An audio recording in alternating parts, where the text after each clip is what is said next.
Les invito a que abran sus copias de la palabra del Señor en Segunda de Tesalonicenses, capítulo 3, versículos del 6 al 15. Segunda de Tesalonicenses 3, del 6 al 15. Leemos la palabra del Señor. Ahora bien, hermanos, os mandamos en el nombre de nuestro Señor Jesucristo que os apartéis de todo hermano que ande desordenadamente, y no según la doctrina que recibisteis de nosotros. Pues vosotros mismos sabéis cómo debéis seguir nuestro ejemplo, porque no obramos de manera indisciplinada entre vosotros, ni comimos de balde el pan de nadie, sino que con trabajo y fatiga trabajamos día y noche a fin de no ser carga a ninguno de vosotros. No porque no tengamos derecho a ello, sino para ofrecernos como modelo a vosotros a fin de que sigáis nuestro ejemplo. Porque aun cuando estábamos con vosotros os ordenábamos esto: si alguno no quiere trabajar, que tampoco coma. Porque oímos que algunos entre vosotros andan desordenadamente, sin trabajar, pero andan metiéndose en todo. A tales personas les ordenamos y exhortamos en el Señor Jesucristo, que trabajando tranquilamente coman su propio pan. Pero vosotros, hermanos, no os canséis de hacer el bien. Y si alguno no obedece a nuestra enseñanza en esta carta, señalad al tal y no os asociéis con él para que se avergüence. Sin embargo, no lo tengáis por enemigo, sino amonestadle como un hermano. Oremos. Señor, tu bondad es tanta que nos permite concluir el día escuchando tu palabra. Y yo te pido en este momento que permitas que sea tu Espíritu Santo quien haga una exposición de tu verdad. Que, oh Dios, mi pecaminosidad, los sesgos de mi mente, de mis deseos, no interfieran a la transferencia correcta de tu palabra para todos. Y que todos a la vez estemos atentos para entender lo que tu palabra manda. De modo que cada día podamos ser transformados y vivir para tu gloria. En el nombre de Jesús. Amén. Nos encontramos a punto de finalizar la predicación en el 2 de Tesalonicenses. Si Dios lo permite, el próximo domingo lo concluimos e iniciaremos en el siguiente una nueva serie. Y en esta sección que hoy nos compete, vamos a ver cómo Dios da mandatos, los cuales al ser divinos deben cumplirse. Y uno de ellos es la alta dignidad de todo trabajo, en el cual todo creyente debe participar, dando de este modo gloria al nombre de Cristo.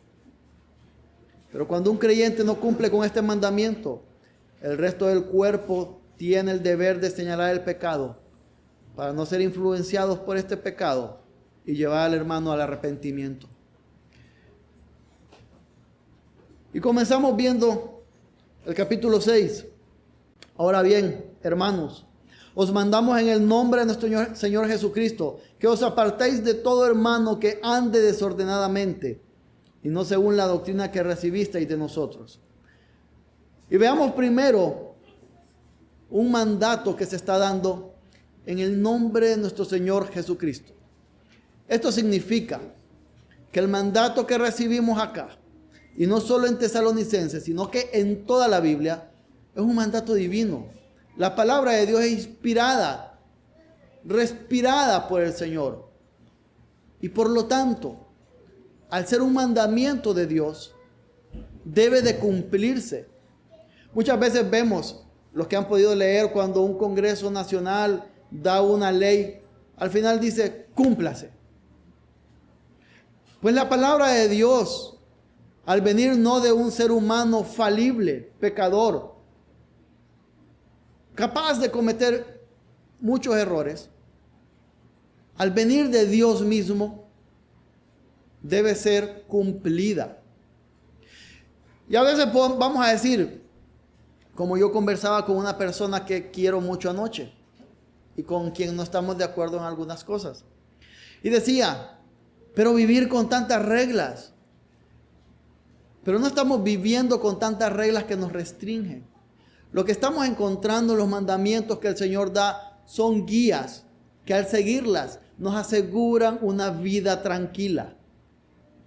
Una vida que le glorifica a Él y que a nosotros nos da deleite. Porque nosotros como necios constantemente creemos que es lo mejor, sin embargo, estamos completamente equivocados. El Señor en sus mandamientos pone una cerca. Los que ustedes han podido tener alguna mascota o los que han podido ir al campo y ven cómo hay animales, siempre para protegerlos, para limitarles donde se alimentan, para guardarles un espacio seguro, se colocan cercos.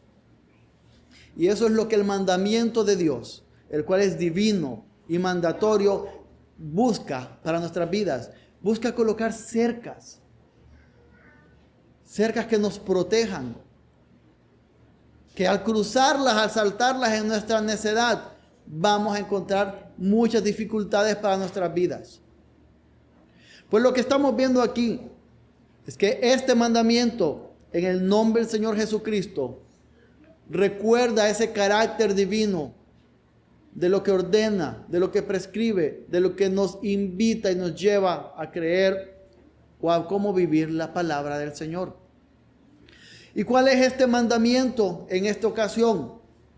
En esta ocasión dice que os apartéis de todo hermano que ande desordenadamente. Al final vamos a hablar acerca del apartéis. Ahorita enfoquémonos en el desordenadamente. Desordenadamente viene de la palabra atactos, la palabra griega en el original. Y esta palabra tiene distintas connotaciones que nos van a hacer entender a qué se refiere acá. Y se usaba cuando un senador, alguien en el Senado de Roma o en cualquier otro lugar, un congreso, no cumplía con su deber. Estaba cometiendo un atactos, no estaba cumpliendo con su deber. O cuando una multitud o la sociedad viven por encima o fuera de lo que una ley manda. Están viviendo en atactos, están viviendo fuera de lo que esa ley manda. Y sobre todo, era muy utilizada en el mundo militar. Cuando un militar no cumplía con su deber, estaba cometiendo atactos. Por lo tanto, esta palabra desordenadamente habla estar fuera de lugar o no cumplir con un deber.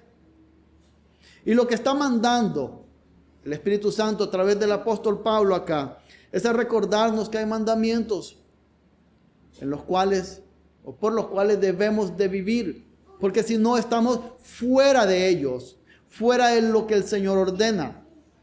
Y en este caso, además de esto, tenemos que también hay una doctrina que ellos, los tesalonicenses, y por consiguiente nosotros, cristianos del siglo XXI, también hemos recibido. Y no según la doctrina. Estos que viven desordenadamente rompen fila y no siguen la doctrina que han recibido.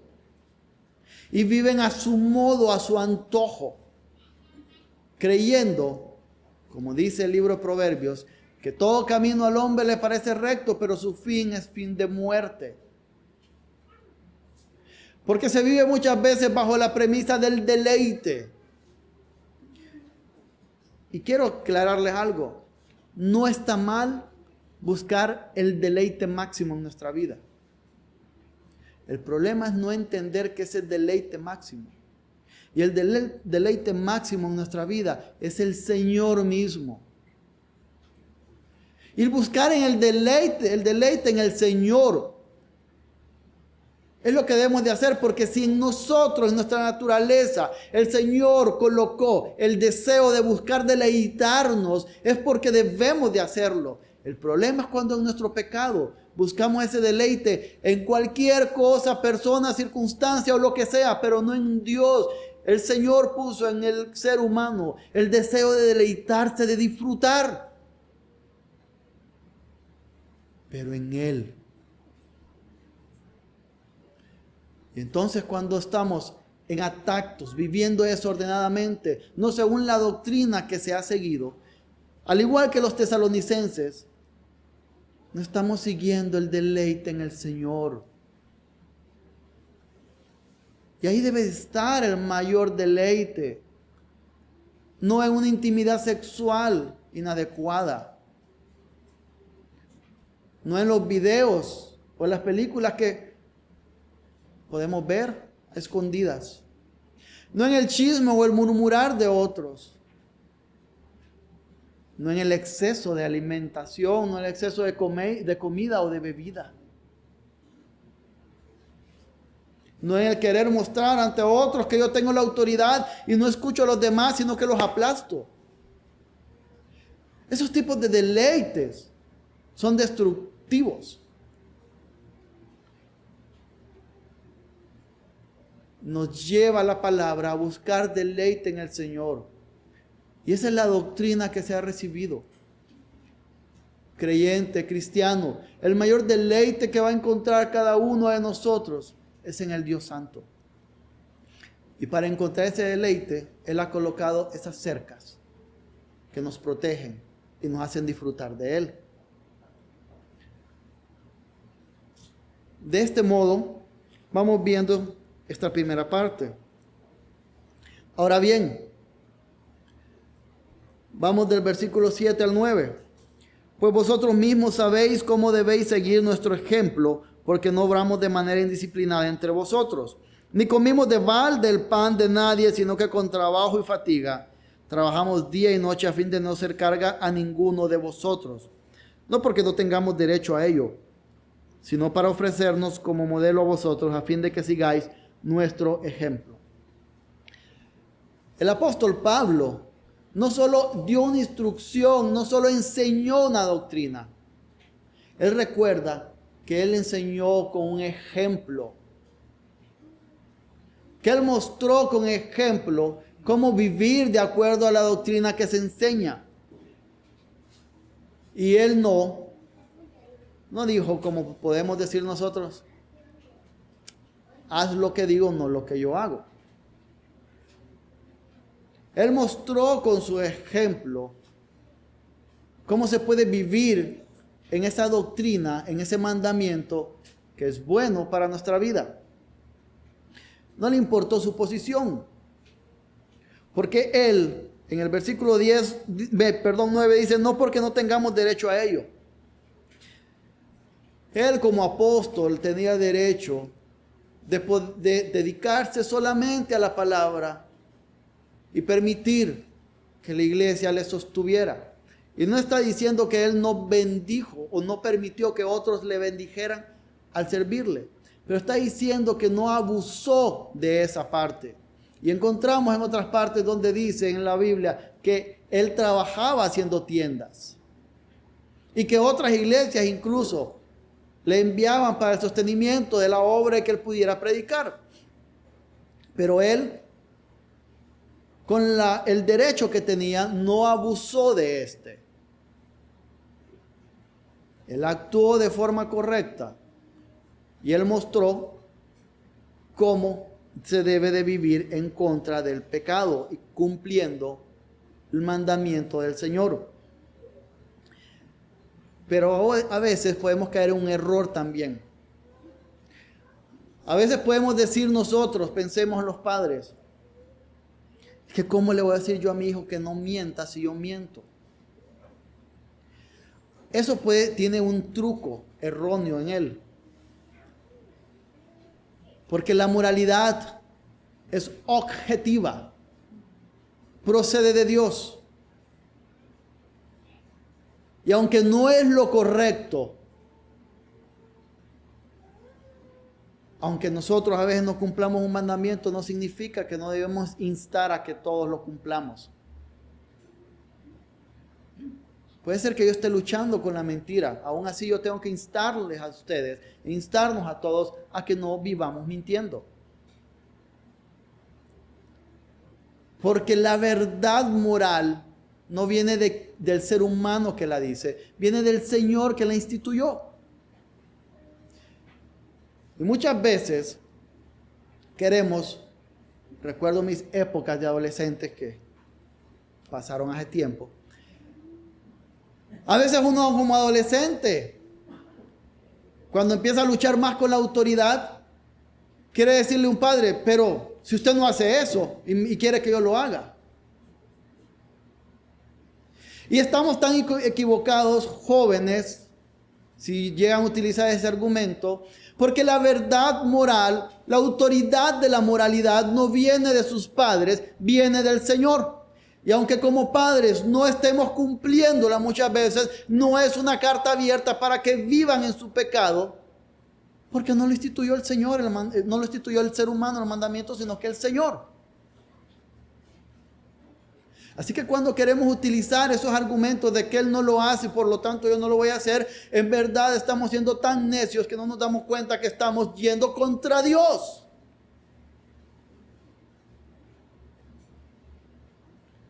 Pero si hay un llamado a que vivamos dando un ejemplo de lo que mandamos, de lo que el Señor manda. Entonces, padres también debemos de esforzarnos porque el mandamiento que colocamos en nuestros hijos o que damos a nuestros hijos sea algo que nosotros estemos cumpliendo.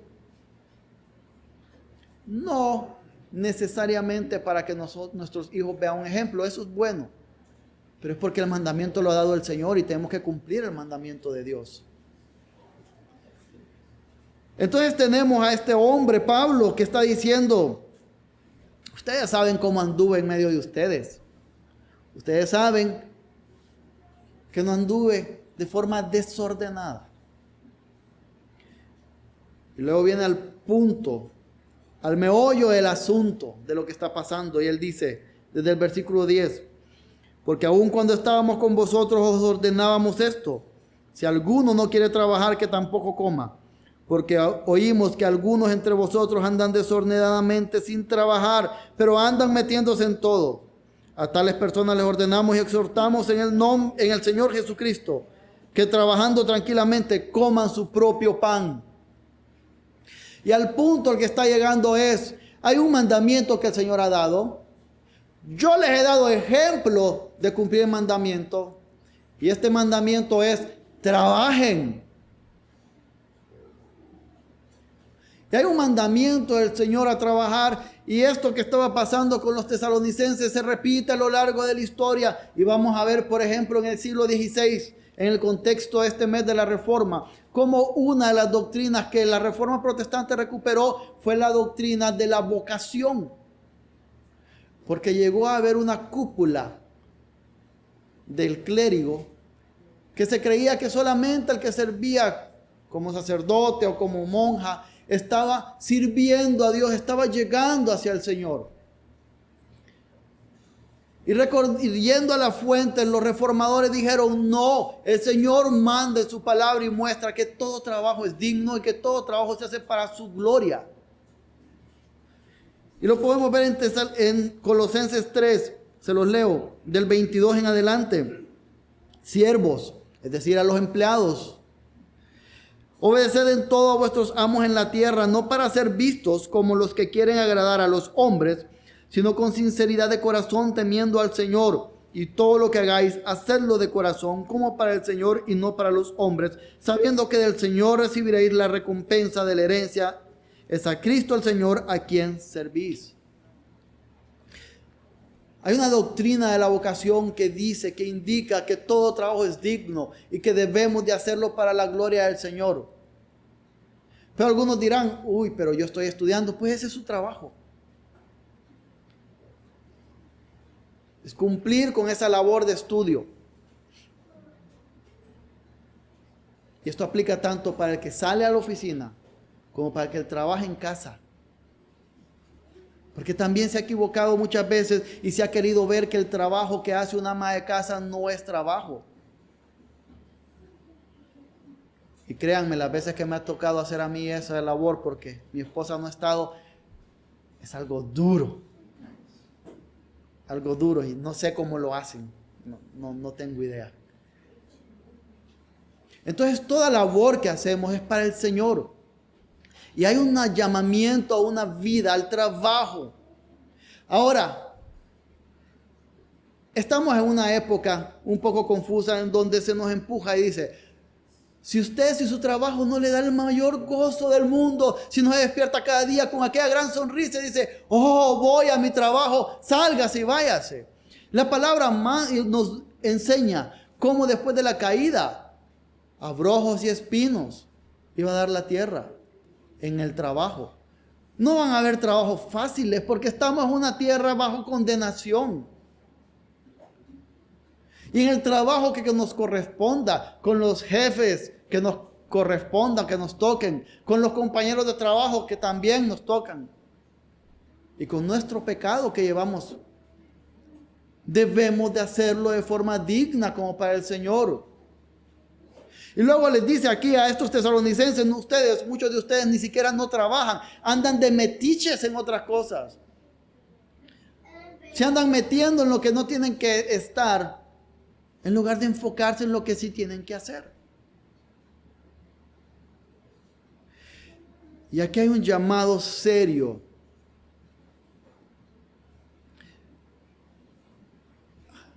Padres, cuando nuestros hijos tengan 25 años y no los soportemos en la casa, porque son unos haraganes y unos perezosos, acordémonos de los días de 6, 7, 8, 9 años, cuando los consentíamos y decíamos, ay no, son niños, no tienen que tener obligaciones en la casa. Y cuando empiecen en su primer trabajo y les toque un jefe que les diga, hace esto, no seas haragán, y vengan débiles ante nosotros llorando porque se quiebran tan rápidamente. Acordémonos cuando les resolvíamos todo y no les enseñábamos a esforzarse en el trabajo, en el hogar. Hay un llamado para que enseñemos a nuestros hijos la dignidad del trabajo. Desde pequeños te toca recoger tu ropa, te toca limpiar los baños, te toca esto o aquello. Para que mostremos la dignidad del trabajo. Y así no se andan entremetiendo en otras cosas. Y llegamos al versículo 13 al 15. Pero vosotros, hermanos, no os canséis de hacer el bien. Y si alguno no obedece a nuestra enseñanza en esta carta, señalad al tal y no os asociéis con él para que se avergüence. Sin embargo, no lo tengáis por enemigo, sino amonestadle como un hermano. Hay mucho que decir. El primero, en el 13, muchas veces es cansado y podemos estar fastidiados cuando ayudamos a alguien y aún así esta persona parece que no quiere esforzarse, pero el Señor nos manda a hacer el bien. Nos manda a esforzarnos en ayudar a estas personas. Pero también el versículo 14 nos muestra una forma de cómo ayudar, porque a veces creemos que ayudarle a alguien es solo, ay, ni modo, este no trabaja, este haragán, pero el Señor me manda a ayudarle, venite, oye esto, lo otro. Pero el Señor también muestra en el versículo 14 que hay otra forma cómo ayudarles. Y si alguno no obedece nuestra enseñanza en esta carta, señalad al tal y no os asociéis con él para que se avergüence. Manda a señalar el pecado. Si usted ama a alguien de verdad, usted le va a señalar el pecado en la vida de esta persona. Si usted no lo ama, no lo va a señalar. Porque usted lo que está amando tal vez es la paz en lugar de la persona. Ay no, es que para qué pelear. Es que no, ¿qué le voy a decir yo quiero estar tranquilo. Y usted está amando su paz o la relación con la persona más que a la persona. Y no le está importando, está siendo egoísta, porque le está importando más estar tranquilo en lugar del camino de pecado que esta persona está recorriendo tranquilamente sin que nadie se pare enfrente a estorbarle. Y una de las formas como hacemos el bien a otro es señalarle el pecado. Y la palabra que dice aquí, para que se avergüence, en su original tiene una connotación de para que dé marcha atrás. Entonces el Señor manda a señalar el pecado de alguien en este contexto de que alguien no está trabajando, para que dé marcha atrás, para que corrija su actuar. Y el versículo 15 dice: sin embargo, no lo tengáis por enemigo, sino amonestadle como un hermano. El pecado no se señala con el deseo de quebrantar y despedazar a alguien, sino con amor en el Señor. No significa ser suave, significa decirle: estás pecando en esto, pero hay esperanza en Cristo.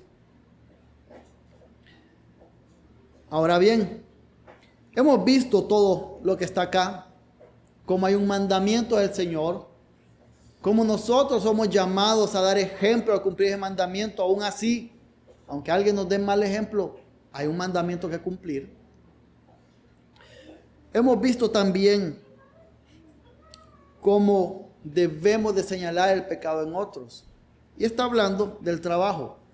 Pero vamos a cometer un grave error si no recordamos que el Señor da ejemplos o da principios en su palabra. Y si bien aquí está hablando acerca del trabajo, hay principio que aplica a todo pecado. Hay un mandamiento del Señor para no vivir en adulterio, para no vivir en fornicación, para no vivir metiéndose en los chismes, para no abusar de la comida, de la bebida. Podemos ver los 10 mandamientos y a lo que estos apuntan, y lo vamos a ver ahí: a no tener ídolos. Entonces, la aplicación que vemos acá es que el Señor da un mandamiento, que aquí habla del trabajo, pero que aplica para todo. Hay un mandamiento a no pecar. Si usted no es creyente, el mayor mandamiento que el Señor le está dando en este momento es: arrepiéntase de sus pecados y busque a Cristo para la salvación de su alma. Es un mandamiento divino, no humano. Y por lo tanto, debe de cumplirse. Sus almas están en peligro.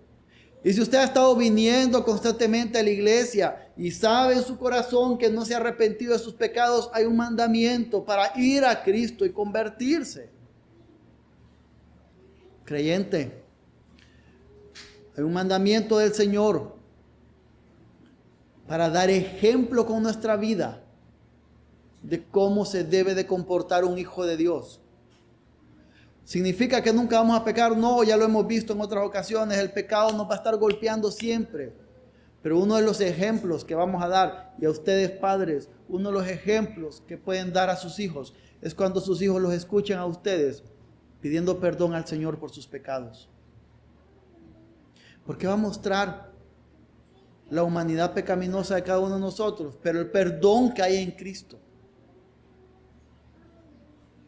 Y aunque el ejemplo no seamos el mejor, nuestro pecado va a hacer que también ellos vean a Cristo, así como nosotros.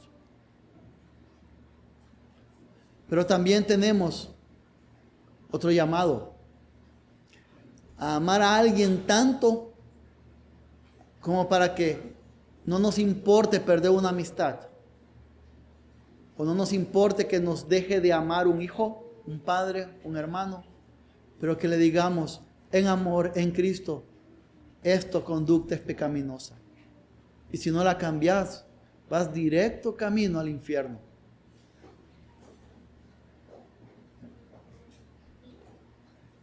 Y esto es un mandato del Señor.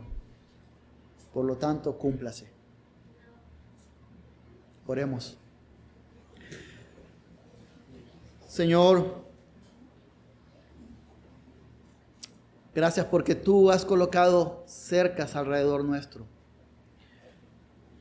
Colocadas ahí para que nosotros podamos deleitarnos en ti y evitar conductas autodestructivas.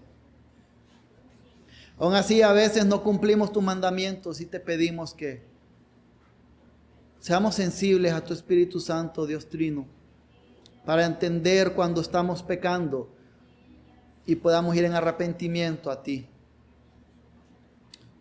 Ayúdanos a amarte más a ti que a los demás, de tal modo que podamos en amor en Cristo señalar el pecado en otros. Porque deseamos que esta salvación tan grande que hemos tenido, otros también la tengan. Ayúdanos a vivir cada día siendo un ejemplo para los demás de cómo Cristo cambia las vidas. En el nombre de Jesús. Amén.